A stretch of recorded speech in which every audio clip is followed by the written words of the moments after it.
जबाबदारी नाही काय कोणाची, फक्त पोलिसांना उभं करून लोकांचे मोर्चे फक्त अडवता. काय झालं दिल्लीत परवा बघितलं ना, पोलिसांच्या अडवणुकीनं असं होत नाही कधी. त्यांची काय रास्त मागणी आहे, ज्याचं कोणाचं आहे त्याला बंद करा, त्या चुकीचं काय आहे. असं काय ह्याला बंद करा त्याला बंद करा, हा काय तुमचा विषय नाही, तर तुमच्या इंटरेस्टचा विषय नाही आहे. म्हणजे कुठे हेड ऑफिस सायनला आहे मुंबई, सायनला ते मुंबई ठरवतात. हो.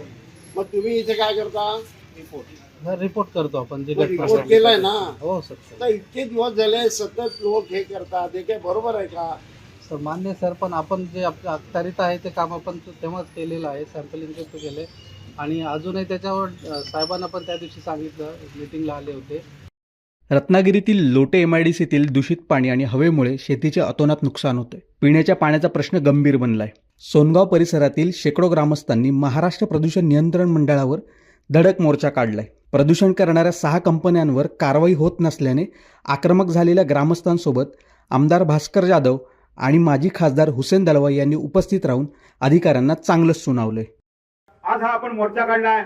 मागच्या 7 तारखेला जे प्रदूषण झालं, ओढेला CETBचा जो MPCBचा चेंबर आहे, त्या चेंबर मधून ओढेला सकाळी 6 वाजल्यापासून पाणी जात होतं आणि ते आमच्या सोनगावच्या नागरिकांनी काय त्याची पाहणी केली आणि ते पाण्याचा शोध करत असताना तो MPCBचा CETBचा जो चेंबर होता येसम, तिथून तो ओव्हरफ्लो होऊन पाणी राजरोसपणे नाळ्याला सोडला आणि तो पाणी साधारणतः 3 ते 4 किलोमीटर जाऊन खाडीला मिळाला आणि संपूर्ण सोनगावच्या ग्रामस्थांच्या शेतीमध्ये आणि संपूर्ण जे पिण्याच्या पाण्याचे स्रोत होते त्यामध्ये तो पाणी मिक्स झाला आणि त्याच्या विरोधात म्हणून आम्ही त्या दिवशी प्रशासकीय यंत्रणा म्हणजे या प्रदूषणाच्या विरोधात जे MPCBचे कार्यालय असतील, CETB वाले असतील, MIDC असतील, या कार्यालयांच्या प्रतिनिधींना तिथे बोलवलं, त्याची प्रत्यक्ष पाहणी करायला सांगितली. त्यांनी सुद्धा पाहिलं आणि त्यावेळेस आमच्या सर्व सोनगाव ग्रामस्थांना त्यांनी आश्वासन दिलं होतं की आम्ही संबंधित कंपन्यांना बंद करतो आणि त्याची शोकस नोटीस काढली होती, पण ती समज नोटीस होती. आमच्या फक्त सोनगाव ग्रामस्थांचा त्या दिवशी धुळपेक करण्यात आली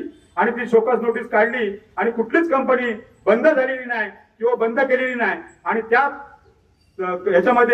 मोर्चामध्ये किंवा तिथे असलेल्या आंदोलनामध्ये आम्ही त्यांच्याकडे काय मागण्या मागितल्या होत्या, त्या मागण्या आज आम्ही इथे परत एकदा त्यांच्याकडे देणार आहोत आणि ते घेण्यासाठी जर कोण वरून खाली आलं कार्यालयातून तरच आम्ही देणार आहोत. मी वरती जाऊन मागण्या देणार नाही आहोत. मागण्या इथं देऊ. जर चर्चा करायची असेल त्यांना तर चर्चा करण्यासाठी आमची जी कमिटी आहे त्या कमिटीतली काही मंडळी तिथे जातील, परंतु मागण्या घेण्यासाठी जर कधी इथे आले तर ठीक आहे, नाहीतर आपले प्रतिनिधी इथं आहेतच सगळ्या संघटनांचे, तरी सगळ्यांनी म्हणून आपण काय करायचं ते ठरवूया.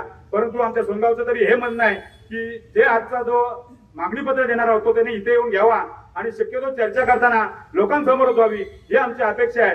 परंतु जर त्या प्रशासकीय यंत्रणेला काही अडचण असेल तर त्यांनी त्याची तशा पद्धतीने चर्चा करावी आणि आमच्या कमिटीचे मेंबर येऊन तिथे चर्चा करतील.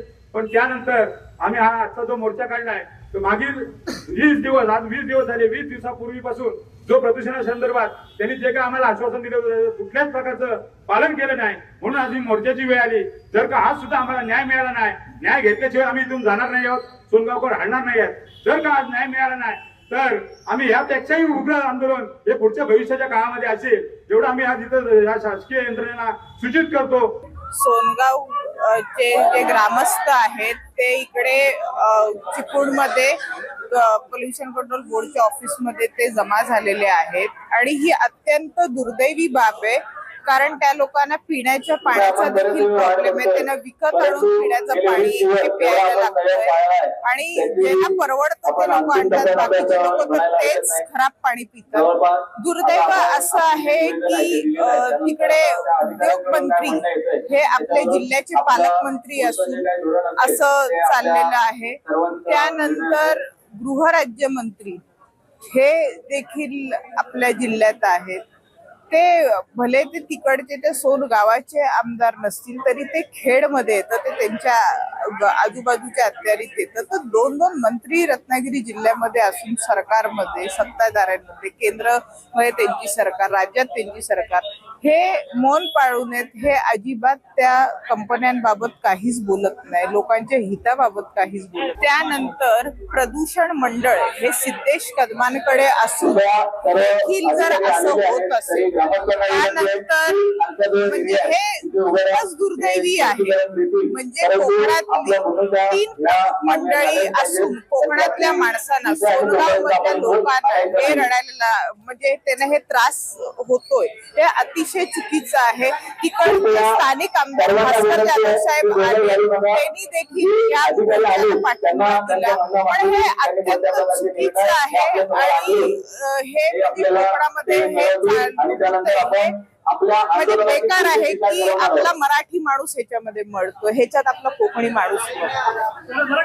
हे अतिशय खराब गोष्ट.